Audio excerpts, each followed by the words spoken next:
பழி வாங்கணும்னு நினைக்கிறோமோ உங்களை பத்தி கெட்ட வார்த்தை 4 வார்த்தை கேட்ட உடனே நோ.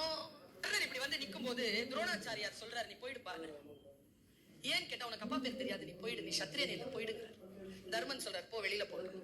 அர்ஜுனன் சொல்றா, அதான் போன்னு சொல்றாங்களா, வெக்கம் இல்லாம நிக்கிற. பீமன் சொல்றான், வெளியில போ. நகுலன் சகாதேவர்கள், போயிடுங்க, எதுக்கு நிக்கிறீங்க. பீஷ்மாச்சாரியார், பா போப்பா, எல்லாரும் போன்னு சொல்றாங்க. கர்ணன் இப்படி நிக்கிறான், எல்லாரும் இப்படி சைலண்டா இருக்காங்க. பல்கனி அண்ணன் ஒருத்த கத்துறான், ஏய் தேரோட்டி பயல வெள்ளப்படா. தேரோட்டி பயலுக்கு என்ன வாழ்க்கை பாரு, போனா வெள்ள. இவன் என்ன தெரியும் பண்ணா, கேமரா இப்படியே வைட்ல இருந்துச்சா, அதை அப்படியே போக்கஸ் பண்ணி அங்க கொண்டு போனா, போய் க்ளோஸ் அப்ல ஒரு ஷாட் எடுத்து உள்ள போய் சிப்ல போட்டு வச்சுக்கிட்டான்.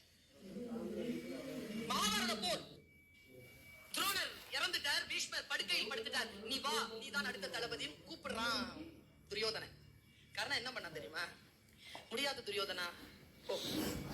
இல்ல நீ வா, பீஷ்மர் தான் இப்ப இல்லையே, நீ வா. கர்ணன் ஒரு நிபந்தனை வச்சான். என்ன நிபந்தனை தெரியுமா, உன் மாமா இருக்காருல்ல அந்த சல்லியர், கத்னானே தேரோட்டி பையில வெள்ள போன. ஆமா, அவன் சல்லிய நாட்டு ராஜா தானே. ஆமா, அவன் எனக்கு தேர் ஓட்டுனா நான் இந்த படைக்கு தளபதியா இருக்கேன்.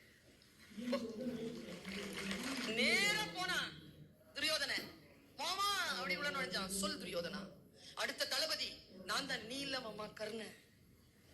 கர்ணனோ அந்த பையனுக்கு என்னவா, 2 ஸ்டெப் பின்னால போயிட்டு சொன்னான், அச்சிருவானு. நீ தேரோட்டினால்தான் அவன் தளபதியா வருவானா. என்ன தைரியம் உனக்கு, நீ மட்டும் அடுத்த ராஜாவாக இல்லை என்றால் உன்னை கொலை செய்திருப்பேன். நீ உன்னை அப்படி இப்படி கத்துறான். மாமா கம்முனிரு மாமா, அங்க பாரு சங்கு ஊதிட்டாங்க மாமா, படம் வருது பாரு. ஆமா வருது. யார் படம் மாமா? அர்ஜுனன் படம் வருது. அர்ஜுனன் இன்னைக்கு யார மாமா கொல்ல போறான்? இந்த கர்ணன் செத்தான் இன்னைக்கு. சரி, அர்ஜுனனுக்கு யார் மாமா அந்த தேர் ஓட்டுறது? கிருஷ்ணன். கிருஷ்ணன் பெரியவனா, அர்ஜுனன் பெரியவனா மாமா? கிருஷ்ணன் தான் பெரியவன். அதான் மாமா சொல்றான், வா மாமா. அது போயிடுச்சு தேர் ஓட்டுறதுக்கு.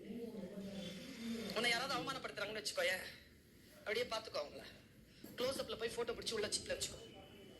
எங்க அம்மா சொல்லுவாங்க, நீ நியாயமானவனாக இருந்தால் இறைவன் சோழிகளை போல் முன்னால் கொண்டு வந்து இப்படி போடுவார். எதுக்காக வருத்தப்படுகிறாயோ, எதற்காக நீ அப்செட் ஆகிறியோ, எது எனக்கு கிடைக்கவில்லை என்பதற்காக நீ உண்மையில் ஏங்குகிறாயோ, நீ ஒழுக்கமும் அறமும் சார்ந்து இருந்தால் அது எதற்காக நீ ஏங்கினாயோ அது உன் காலடிக்கு கொண்டு வந்து இந்த பிரபஞ்சம் கொடுக்கும். ஞாபகம் வச்சுக்கோ, உன் பக்கத்தில் இறைவன் இருப்பான். நீ எது சொன்னாலும் அது நடக்கும். தூய்மையான மனதோடு இருக்கணும்.